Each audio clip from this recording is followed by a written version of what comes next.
I had some questions about a confusion relating to high cortisol and low cortisol. How do you truly know if you have one problem versus another? There's just a lot of confusion. Even if you get a 24-hour saliva cortisol test and it does show a problem, your symptoms might not match a classical high cortisol situation or even a low cortisol situation, because sometimes the symptoms are mixed between both of these. So if we take a look at the Sybil Collection of Medical Illustrations, Volume 4, Endocrine System by Frank Netter, MD, we get the section on high cortisol. The classic syndrome being Cushing's syndrome, where you have this huge waist, thin leg muscles, round face.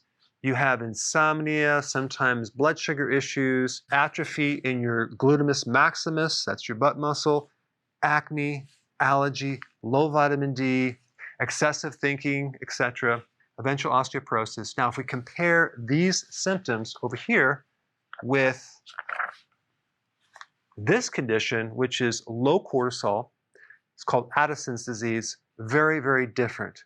In this condition, you pretty much have no more cortisol, and you're very thin, you're tanned, you have vitiligo, you have a very poor immune system, you are craving salt all day long because you're losing tons of salt, and you're completely burnt out. So it's very confusing because some people have symptoms of high cortisol and some people have symptoms of low. So I wanted to clarify what's going on. If we take a look at Cushing's syndrome, it's actually very, very rare. 3 out of 1 million people get this condition every single year. If we take a look at Addison's disease, that's also very rare. 1 out of 10,000 people actually get Addison's disease each year. So what is going on here? It just doesn't make sense. Well, the next thing I'm going to tell you will help you understand what's really going on. There's a subclinical problem with cortisol, which means it may not show up on a blood test, it may not show up on a saliva test until it's very, very advanced. Because you don't just go from here to a disease overnight, it gradually happens over a period of time. So it's my belief that a lot of people are stuck in this subclinical area over here. It's very, very hard to detect on certain testing. And here's what's happening. The receptor for cortisol becomes downgraded. In other words, you develop something called cortisol resistance.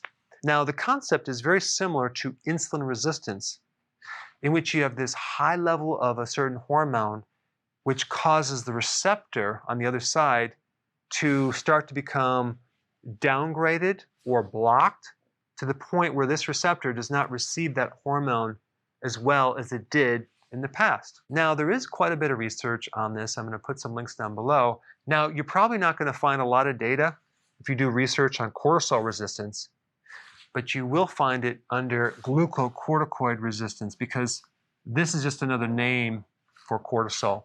So what happens when you have this glucocorticoid resistance? You have a situation where your adrenals are pumping out a lot of cortisol, but cortisol is ineffective. It's not working. So you have both symptoms of high cortisol and low cortisol. I mean, think about it. Cortisol is supposed to suppress the immune system and reduce inflammation. But why then do so many people with high cortisol have all these inflammatory conditions? So what happens over time is you get this massive confusion in the endocrine system. If this is the hypothalamus right here and the pituitary that's supposed to be sending signals down to the adrenal. So if this cortisol being pumped out of the adrenals for whatever reason becomes inhibited or blocked, as in this right here, then the communication doesn't get back to the pituitary or the hypothalamus. So if there's no turn-off switch, then you just get an on switch that's permanently on, causing the adrenals to pump out a lot of cortisol. Now, what is the best thing to do for this situation? Well, what you need to do is you need to do whatever you can to inhibit the trigger to cortisol, dropping stress.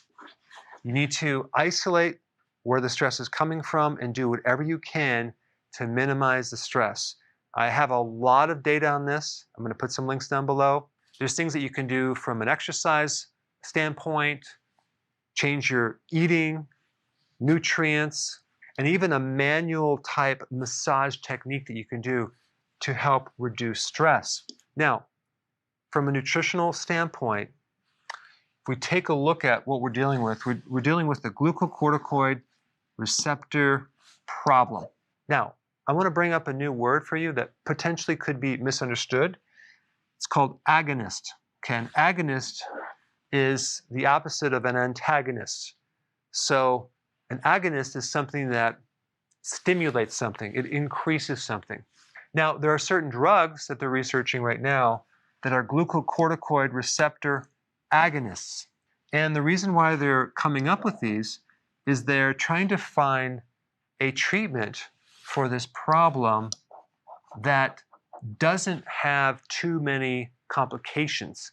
Because if you think about it, if you have a glucocorticoid resistance, okay, so in other words, that hormone is not working, then logically it would make sense to give the person more of this hormone since it's blocked, right? But the problem with that is it makes things a lot worse. So if you were to give someone like prednisone with this condition, they might feel a little bit better temporarily, but they're going to gain a lot of weight, they're going to have blood sugar issues. And so there's certain drugs they're trying to come up with that acts like prednisone, which is a synthetic type of cortisol, without the side effects. However, if you know anything about me, I'm going to go more on the natural route. I'm going to look for plant or herbal or vitamin type versions of this right here. And one research paper describing a natural corticoid receptor agonist is Panax ginseng. So I put a link down below, and this may help in this condition. However, honestly, I don't think this is going to do much unless the actual root cause of your stress is greatly reduced. So in summary, if you're confused whether you have high cortisol or low cortisol, the most important thing you need to be focusing on is getting to the root of your stress and reducing stress as much as possible.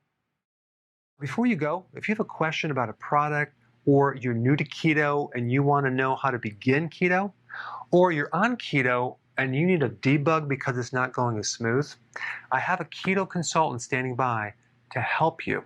This is just for the people in the US. Hopefully in the future we'll be able to answer everyone's call, but I put the number down below so you can call and get some help.